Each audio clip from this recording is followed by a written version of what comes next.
Dito tayo ulit sa Pasay. Kinuha po namin yung libre naming uniform. Libreng uniform. Sasagutin ulit na isang katanungan ng ating mga pasahero. Ano mo daw po pwedeng sakyan pag mag-commute galing po ng Terminal 3? Ang pwede niya pong sakyan is yung minibus na kwan. Sana Yung SMO na dadaanan Nichols.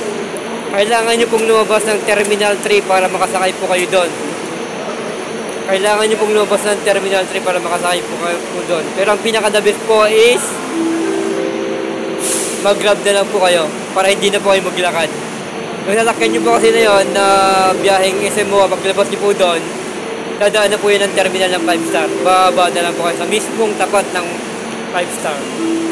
Nakatulong yung video na to. Hanggang sa susunod nating video, stay good vibes. Thank you.